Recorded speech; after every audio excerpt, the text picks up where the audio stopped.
grade 7 students, it's me, Teacher Clair, and today is September 30th. I think this is the last day of this month, if I'm not mistaken. I'm not sure if there's 31, but yeah, today is September 30th, and we're almost done with this month. And it's gonna be October again. So fast, right? I hope that you're all doing fine today. Today I feel good. Yeah, I'm a little tired, but at the same time enjoying having or preparing for our lessons, and I hope you're all excited for our lesson today as well. So today we are going to have unit 6. Still we are under imaginary worlds,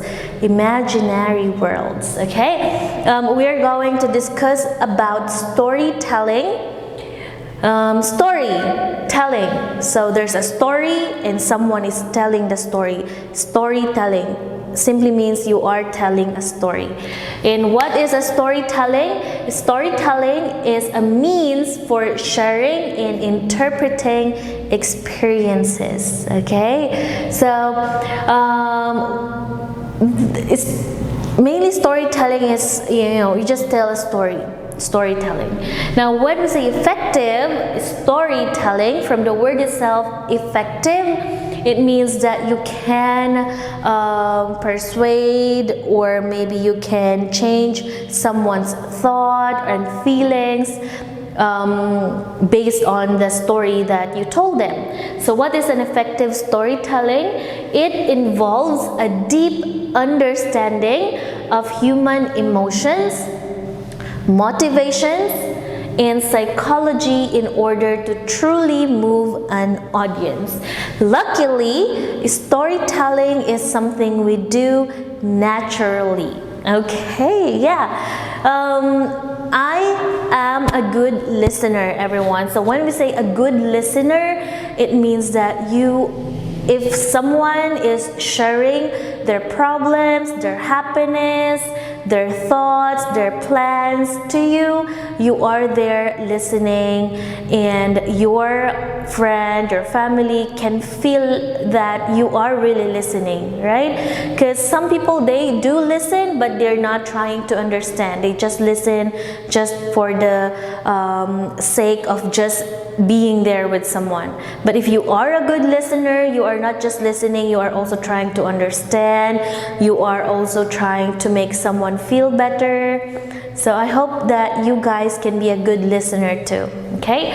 Now, going back to effective storytelling, it says involves understanding of human emotions, okay? It can serve as a way for you to share your feelings and to gather not sympathy, but sometimes we also need someone's support, right?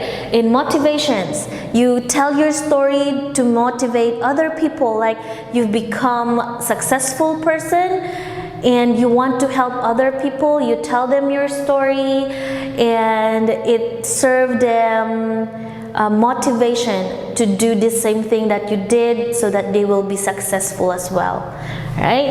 And psychology, you're like the same thing, like in here, motivating psychology, like your experiences can be your experiences before might be like it is being experienced by someone else, and you can use your story in order to give them support, to tell them that I've been there, it's okay, you can manage it, you will be able to survive and overcome. Then psychology, then they will think, oh yeah, I look up to you, you were able to overcome, so I can also do it, okay? In order to truly move an audience. So again, people are emotional beings, as they say. So storytelling, if you do an effective storytelling, you can help other people too, okay? Of course, there's still a bad side. Okay, now luckily, it says here, luckily, storytelling is something we do naturally. I strongly agree with this, everyone. We are not even, maybe we are not aware that we are already storytelling, but if you're telling a story to someone, you're not really sure if it's already storytelling, right? Because most of the time we tell stories to our friends, to our family, like, oh, you know what, I have a crush, and my crush invited me to watch a movie and have lunch together, and when we went there, we had fun, we ate a lot, we played some games. You are already storytelling your experience to someone.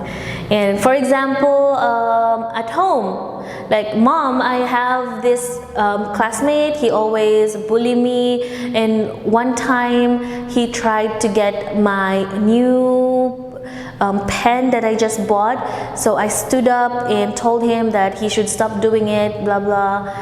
You are already telling a story to your family. Okay, so again, it's natural thing. I think every day I do storytelling, honestly, like every day storytelling, because I love sharing my experiences. At the same time, I love listening to someone else's story. Okay, all right, so there are 5 stages of storytelling. So for some books or some websites, they have a different stages, but in the book that we are using, we are going to discuss these 5 stages. We have your setting, we have your character, your problem, your crisis, and resolution. Alright, so first setting, it is like an overview of what the story is about. Like, is it going to be about your family? Is it about your friends? Is it about your favorite fruit, your favorite vegetable? Is it about your crush? Is it about your frustrations in life?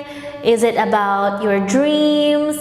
What course do you want to take when you reach college? And where is it happening? The place, who are involved, what are your plans?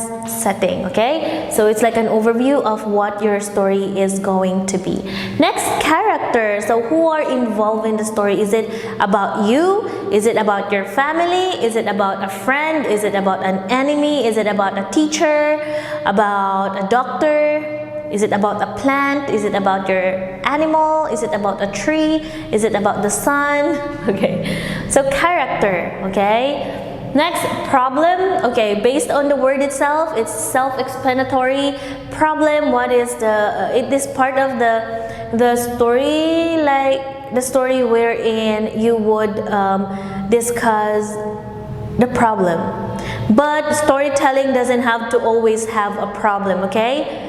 Doesn't have to always have a problem. So it can be a happy story. All right, crisis. This one, it's when the problem is like the peak of your story, like then something happened and someone died.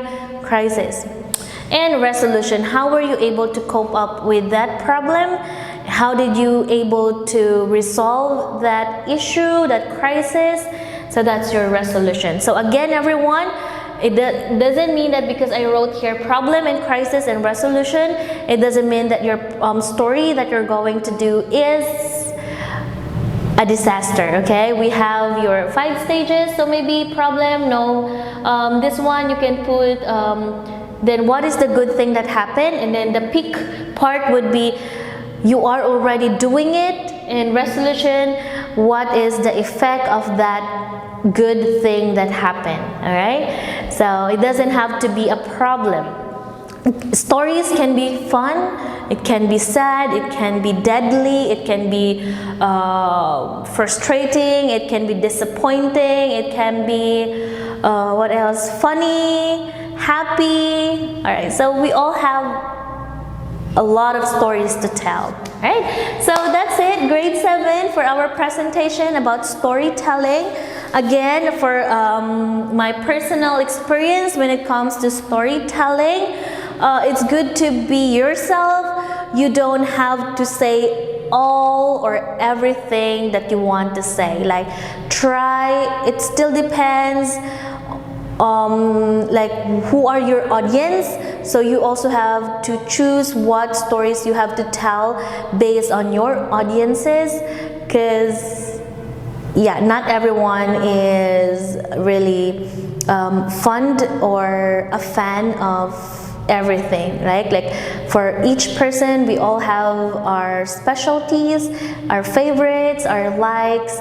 So that's it. All right, so thank you again everyone for listening and watching this video. After this, we'll have an activity, so I'll see you later.